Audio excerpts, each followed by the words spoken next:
함께 인사하실 때에 잘 오셨습니다. 평안하셨습니까? 네. 부활주의를 지나고 날씨가 점차 추워지나 싶었는데 갑자기 온도가 좀 떨어져 차갑습니다. 하지만은 봄은 분명히 와 있다라는 것을 느끼면서 또한 그 가운데 날씨가 참 추운 시간도 지난 주 중에 있었죠. 그 마음 가지고 오늘도 봄을 소망하는 그 마음 가운데 따스함과 하나님의 사랑으로 이 계절 소망 가운데 함께 나아가기를 원합니다. 오늘 주신 말씀의 제목, 주 안에서 기뻐하라. 끝으로 나의 형제들아, 주 안에서 기뻐하라. AD 50년경에 유럽과 아시아를 잇는 중요한 요충지인 빌립보 지역에 유럽의 최초의 교회 빌립보 교회가 세워집니다. 그 후 10년 후에 사도 바울은 로마 옥중에 있는 그의 마음, 그의 심경을 기쁜 마음으로 우리에게 편지로 보내주시는데 그가 세운 빌립보 교회를 향하여 나의 기쁨이며 면류관이라고 그는 굉장히 자랑을 했던 교회. 그런데 세상에는 문제 없는 교회가 없듯이 빌립보 교회 안에는 한 마음을 품지 못하는 이러한 갈등 문제가 있었습니다. 그 교회를 향하여 사도 바울은 주 안에서 기뻐하라고 권면합니다. 어쩌면 너무 추상적인 말씀 같습니다. 그리스도를 만난 신앙의 체험자들은 이 말이 무슨 말인지 단번에 알아차립니다. 어떤 상황에서도 기뻐할 수 있음은 오직 예수 그리스도 안에 머물 때 가능하다라는 것입니다. 그래서 찬송가 442장 후렴 부분에 우리 서로 받은 그 기쁨은 알 사람이 없도다. 각자는 나만이 아는 그 기쁨이 내 안에 있다는 그 기쁨은 바로 사도 바울이 저와 여러분에게 주시는 본문 말씀에서의 기쁨입니다. 그의 기쁨은 사도 바울의 영혼 속에 충만했습니다.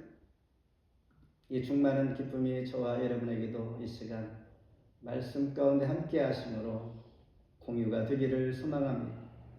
먼저 주 안에서 기뻐하라. 우리 1절 다시 한번 함께 봉독하시죠. 시작. 끝으로 나의 형제들아, 주 안에서 기뻐하라. 같은 말을 쓰는 것이 내게는 수고로움이 없고 너에게는 안전하니라. 우리가 살다 보면 정말 언제 내가 기뻐했을까라는 생각이 들 정도로 기뻐하는 마음, 기쁨, 더 나아가 충만한 기쁨이 참으로 기억이 나지 않을 정도로 많지 않은 것 같습니다.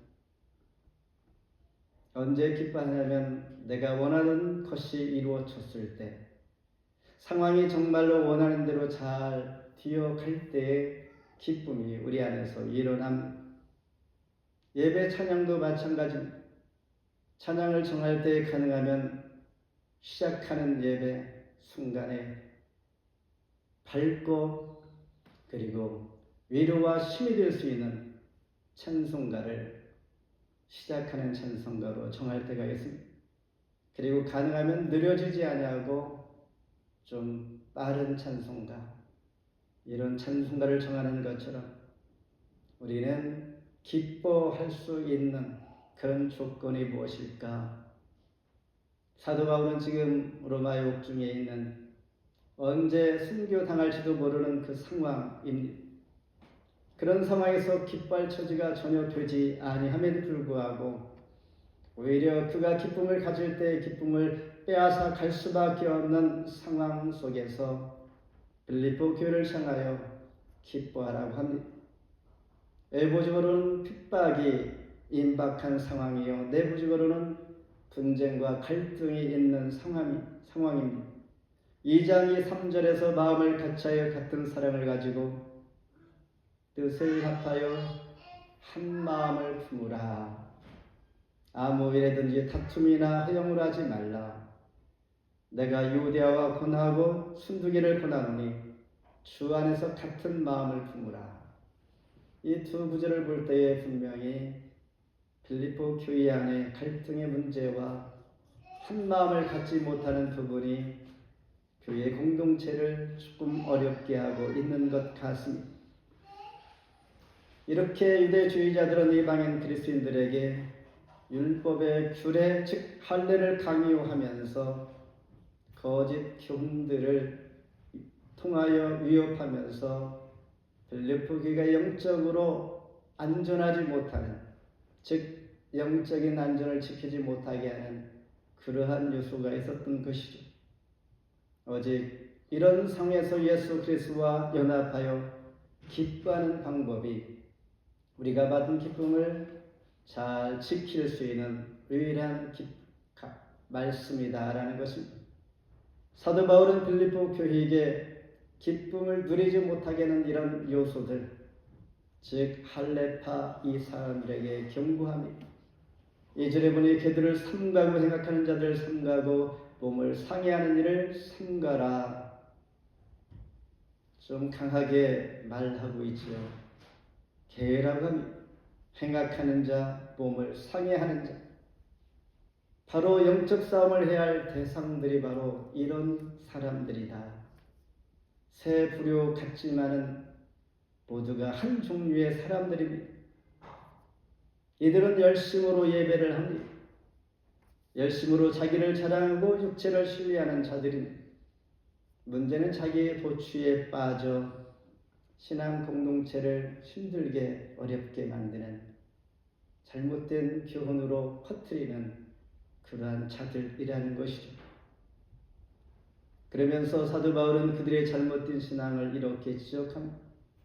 내가 여러 번 너에게 말하였거니와 이제도 눈물을 흘리며 말하노니 여러 사람들이 그리스도의 십자가의 원수로 행하느니라.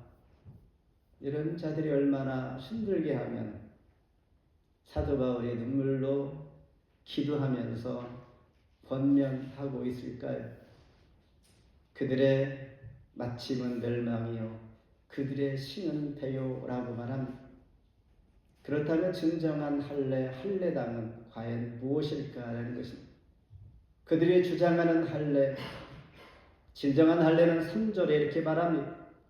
하나님의 성령으로 봉사하며 그래서 예수로 자랑할 뿐만 아니라 육체를 신뢰하지 아니하는 것, 이것이 바로 사도 바울이 말하고 싶은 할례파다라는 것입니다. 왜냐하면 모든 만족과 소망이 예수 그리스도를 통하여 나오기 때문입니다. 할례라는 것은 원래 하나님이 아브라함과 언약을 맺고 유대인 대대로 시행하도록 한 거룩한 행위입니다. 창세기 17장 11절에서 너희는 포피를 배우라 이것이 나와 너희 사이 언약의 표징이니라. 이것이 표징이니라. 거룩한 행위인데 유대파 사람들은 빌립보 교회에게 그들이 하는 할례를 통하여 자랑하면서 강요하면서 복음 위에 세워진 교회에 위협하고 있는 이 부분을 지적하고 있는 것입니다.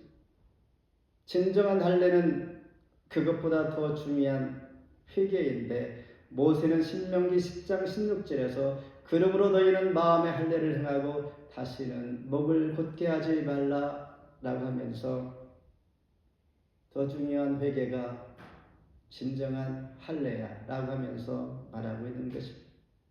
사람은 무엇인가 한 가지 기쁜 것이 있어야 이 세상을 살아갑니다. 성도가 주께로부터 오는 기쁨을 만약 잊어버린다면, 주 안에서의 기쁨을 잃어버린다면 반드시 우리는 그 기쁨을 세상에서 찾고 찾아서 그와 같이 살아가려고 할 것입니다. 진정한 기쁨은 주 안에서의 기쁨이라 말씀하면서 주 안에서 찾으라고 말씀하시는 것이죠. 이처럼 기뻐할 일이 별로 없는 살아가는 세상에서 사람을 행복하게 만드는 내적 기쁨이 바로 rejoice, 즉 주 안에서 기뻐하는 것은 이 기쁨이 있기를 소망하면서 너희 안에서 착하신 일을 시작하신 이가 바로 그리스도 예수의 날까지 이루실 줄을 우리는 확신하노라. 하나님께서 주신 그 은혜, 기쁨, 예수를 만난 그 은혜가 착한 일을 하신 이가 주님이시므로 주님이 예수의 날까지 이룰 수 있도록 도우심으로 하나님을 신뢰하며 주 안에서의 그 기쁨을 찾고자 하는 마음이 우리에게 있어야 하는 것이죠. 두 번째는 나도 신뢰할 만하며 4절 이 말씀도 함께 봉독합니다. 시작. 그러나 나도 육체를 신뢰할 만하며 만일 누구든지 다른 이가 육체를 신뢰할 것이 있는 줄로 생각하면 더욱 그러하리니. 유대주의자들은 하나님의 백성의 원조다라고 행사를 하면서 이방인들이 반드시 할례를 받아야 구원을 얻는다라고 말한 것이죠. 사도 바울은 바로 앞에서 개들을 삼가고 행악자들을 삼가고 몸을 상해하는 자들을 삼가라 이렇게 말했는데 강하게 질책하면서 5절과 6절에서 이렇게 말합니다. 자기의 마치 자랑거리처럼 나는 8일 만에 할례를 받고 베냐민 지파요 시브린 중에 시브린이요 율법으로는 바리새인이요 열심으로 교회를 박해하고 율법에 의로는 흠이 없는 자라고 자기 자신을 말합니다. 유대주의자들 말하는 것처럼 사도 바울도 내가 너희처럼 말할 수 있다면 나도 신뢰할 만한 것이 이렇게 많이 있다라는 것을 설명해 주고 있는 것이죠. 실제로 사도 바울은 조상으로부터 물려받은 소중한 것들이 있습니다. 이것이 바로 그에게 있어서 세상적으로 귀한 스펙이요 자랑거리입니다. 이방인들은 당시에 할례를 받기 위해서는 성인이 되어야만 받을 수 있었습니다. 이삭의 형 이스마엘은 13세가 되어서야 할례를 받았습니다. 그러나 사도 바울은 8일 만에 할례를 받은 것이죠. 하나님께서 아브라함에 약속하신 그 언약의 말씀처럼 지켜서 8일 만에 받은 그는 언약 백성으로서의 특권이 있다라고 그는 말해주고 있는 것입니다. 하나님의 자녀 아브라함의 자손으로서 이것은 귀한 커다란 특권입니다. 그리고 그는 말하기를 베냐민 지파다. 당시의 베냐민 지파는 명문 가문입니다. 시브린 중에 시브린 이스라엘 민족들의 바벨론 포로가 되어서 흩어져 살면서 그들이 사용하는 모국어를 다 잊어버리고 이제 헬라말을 사용했을 때 사도 바울은 부모로부터 잘 배워서 시브리말을 잊지 않고 사용했던 그런 자입니다. 율법으로는 바리새인이었습니다. 우리가 오늘날 말하기를 바리새인은 유선자처럼 말하지만은 당시의 바리새인들은 매우 존경받는 랍비들이었습니다. 그들은 가혹할 정도로 율법을 엄격히 지키면서 자부심도 대단했습니다. 그래서 누가복음 18장 11, 12절에 보면 바리새인은 서서 따로 기도했다고 그랬습니다. 하나님이여 나는 다른 사람들 곧 토색, 불의 간음을 하는 자들과 같지 않습니다. 이 세리와도 같지 아니함을 감사하나이다. 나는 일회에 2번씩 금식하고 소득의 11조를 드리나이다. 얼마나 자부심 있으면 이렇게 기도도 따로 할 정도로 그러한 사람이었다라는 것입니다. 율법의 의로는 흠이 없는 자였습니다. 도덕적으로 의와 경건을 말하는 것인데 육체로 볼 때 정말 신뢰할 만한 사람이 바로 사도 바울이었습니다. 그러나 이 모든 것을 그는 배설물로 여기고 다 버렸다라고 말합니다. 왜냐하면 주님을 알았기 때문입니다. 주님을 따르고 주님만을 소유하면서 예수 그리스도 외에는 어떤 것도 구원에 이를 수가 없다는 것, 예수 외에는 소망이 없음을 그가 확신했기 때문입니다. 저와 여러분 자랑할 것이 무엇입니까? 그러나 그 자랑을 하나님 앞에 어떻게 사용되고 있는가요? 성도는 예수 그리스도를 신뢰하며 자랑하는 것, 사도 바울이 말하는 것, 육신을 자랑하지 아니하고 할례를 자랑하지 아니하고 예수를 자랑하는 것, 그런 사람이 진정 나의 소망 되시는 예수님을 만난 자이라고 말씀합니다. 갈라디아서 6장 14절에 그러나 내게는 우리 주 예수 그리스도의 십자가 위에 결코 자랑할 것이 없다. 세상이 나를 대하여 십자가에 못 박히고 내가 또한 세상을 대하여 그러하니라. 굉장히 영적으로 하나님의 기쁨이 충만한 자의 그 모습입니다. 사도 바울과 같이 훌륭한 사람만이 그런 것은 아닙니다. 저와 여러분도 동일하게 성정이 같은 이들이 주의 은혜를 구할 때 똑같이 하나님 은혜 가운데 그 기쁨이 주님을 제대로 만나면 얼마든지 이런 고백을 하게 되는 것입니다. 마지막으로 예수를 아는 지식이 8절에 또한 모든 것을 해로 여기는 내 주 그리스도 예수를 아는 지식이 가장 고상하기 때문이라. 내가 그를 위하여 모든 것을 잃어버리고 배설물로 여기면 그리스도를 얻고라고 말합니다. 세상에서 가장 행복한 사람은 절대 가치를 아는 사람입니다. 그리고 절대 가치를 누리는 사람, 그 사람이 가장 행복한 사람입니다. 사도 바울은 그 절대 가치를 알기에 2장 17, 18절에서 이렇게 말합니다.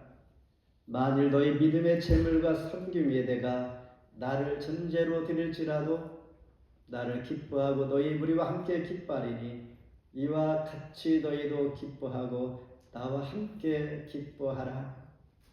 그래서 전제란 말은 피를 내어서 제물에 쏟아붓는 의식인데 양을 제물로 잡아서 피를 낼 때를 생각해 보는 것입니다. 양을 잡아 피를 내어서 제단에 붓는 것처럼 내 생명을 기꺼이 버릴 수 있는 이 고백이 바로 진정한 기쁨을 가지고 있는 자의 절대 가치가 무엇인지를 깨달은 자의 고백이며 너희도 이와 같이 함께 기뻐하라고 말씀하고 있는 것입니다. 절대 가치와 삶의 의미를 가진 자의 고백입니다. 그에게 유익하던 것을 이제는 다 해로 여겼다라고 하면서 7절, 8절에서 반복하면서 고백합니다. 그러나 무엇이든지 내게 유익하던 것을 내가 그리스도를 위하여 다 해로 여길 뿐이더라. 절대 가치는 예수를 얻는 것입니다. 이것은 체험적으로 얻는 것입니다. 이것은 가장 고상한 지식입니다. 유대교에서 머물렀던 사도 바울은 다메섹 도상에서 예수님을 만나게 되니 이제는 그의 외적인 자랑거리들이 참 허망하구나 하는 것을 깨닫게 됩니다. 그러면서 말하기를 9절에 그 안에서 발견되려 함이니 내가 가진 의는 율법에서 난 것이 아니요 오직 그리스도를 믿음으로 말미암은 것이니 곧 믿음으로 하나님께로부터 난 의다라고 말씀하고 있습니다. 사도 바울의 절대가치의 대상이 율법에서 난 것이 아닌 이제 하나님께로부터 난 것으로 대상이 바뀌었습니다. 하나님께로부터 난 의란 무엇인가? 예수님을 나의 구주로 영접할 때에 하나님의 자녀가 되게 하시는 요한복음 1장 12절 말씀처럼 이 자체가 바로 믿음의 본질이고 핵심입니다. 어떤 마을에 보석 상인이 있었습니다. 여러 도시를 다니면서 보석을 수집하고 소장하기도 하고 이윤을 남기고 팔곤 하였었는데 어느 날 그는 평소와는 달리 이제 모든 보석을 다 팔고 그가 가지고 있던 부동산까지 팔아서 현금을 모으는 것이었습니다. 이에 대한 여러 소문이 있었으나 진짜 이유는 여기에 있었습니다. 마태복음 13장 44절에 천국은 마치 밭에 감추인 보화 같은 사람이 이를 발견한 후 숨겨두고 기뻐하며 돌아가서 자기의 소유를 다 팔아 그 밭을 사느니라. 놀라운 세계를 여는 비밀을 보았던 것입니다. 땅속에 있는 진정한 부활을 발견했기에 이를 위하여 모든 것을 다 정리하고 이것을 얻기 위한 준비를 했던 것입니다. 하나님의 쓰신 믿음의 사람들의 특징이 바로 이와 비슷합니다. 아브라함은 75세의 부름을 받고 하나님께서 제일 먼저 요구한 것은 아브라함에게 이르시더는 너의 고향과 친척과 아버지 집을 떠나 내가 너에게 보여줄 땅으로 가라. 다 뒤로 하고 하나님 부르신 것입니다. 그리고 80세가 된 모세를 떨기 나무 아래에서 하나님은 만나고 그에게 요구하신 것이 바로 출애굽기 3장 5절에 하나님이 이르시되 이리로 가까이 오지 말라. 너희가 선 곳은 거룩한 땅이니 너희 발에서 신을 벗어라. 신을 벗는다는 말은 새로운 패러다임의 변화를 보여주는 것입니다. 가치관의 변화입니다. 이전의 삶으로는 절대 가나안 땅을 그곳에 들어갈 수도 없거니와 얻을 수 없다라는 것은 새로운 가치관의 변화를 가져야만이 하나님께서 이제 사용할 수가 있기에 이런 변화와 함께 시작을 알리고 있는 것입니다. 마태복음 4장에서 예수님은 제자들을 부르실 때 그들의 생업, 어부의 일을 멈추게 하셨습니다. 그리고 나를 따르라. 때로는 인격을 위해서 신앙과 도난 가치를 위하여 우리는 나의 유익한 것을 뒤로 할 때가 있습니다. 미련 없이 놓을 때가 있습니다. 또 그렇게 해야만이 진정한 더 가치 있는 것을 얻을 수가 있는 것입니다. 그리고 그렇게 해야만이 진정한 행복이 이제 주어진다는 것을 알게 되는 것입니다. 오늘의 이 기쁨, 이 감격, 능력 안에서 우리가 매일매일 동일한 삶에서 어제나 오늘이나 내일도 동일하다고 생각하지만 우리 마음 가운데 품었던 새로운 변화, 하나님께서 부르시는 그 약속을 소망하면서 언제라도 지금이라도 그 부름에 합당하게 마음을 가져볼 필요가 있습니다. 인생을 다 살고 나서 나는 헛된 생을 살았노라. 인생이 참 허무하다라는 후회가 있을 수도 있는데 따라서 예수를 아는 지식이 가장 고상하다는 것, 사도 바울이 주를 위해 다 해로 여긴 것, 그 이유, 그의 고백이 바로 저와 여러분들을 통하여 전철을 밟지 아니하고 주님을 아는 지식에서 자라가기를 소망하는 것입니다. 말씀을 맺습니다. 아직은 저와 여러분이 순례의 여정 길 위에 있습니다. 그러나 그 여정을 제대로 걷기 위해서는 무거운 짐들을 벗어버려야 합니다. 어쩌면 주 안에서의 짐은 내가 소중히 여겼던 나만을 위한 유익한 것이 있을 수가 있습니다. 그리스도인으로서의 기본적인 것을 까마득하게 잊고 살 때가 있습니다. 알면서도 당연히 그것으로 그렇게 여기면서 굳어진 나의 신념일 수도 있습니다. 처음에 주님을 만났을 때 신앙생활할 때 그 모습 긴 세월이 지난다고 달라지지 않습니다. 바뀌어지지 않습니다. 그때의 모습 다시 한번 생각해 보는 것입니다. 나의 신념으로 굳어진 것이 오히려 순례여정에서 큰 짐이 될 줄 내가 참 몰랐네라는 생각이 든다면 사도 바울의 고백처럼 내가 이제 예수를 얻었습니다. 그 안에서 진정한 고상한 지식을 내가 얻었으니 이제 내가 주 안에서 기뻐합니다. 자신을 신뢰했던 것 다 내려놓고 주님께서 우리에게 보여주시는 고귀한 고상한 지식, 주님을 닮아 영적인 안전을 지켜주시는 하나님의 약속을 바라보면서 오늘도 나의 주님, 나의 하나님, 한 주간도 그렇게 살아낼 수 있는 저와 여러분 되기를 주의 이름으로 축복합니다.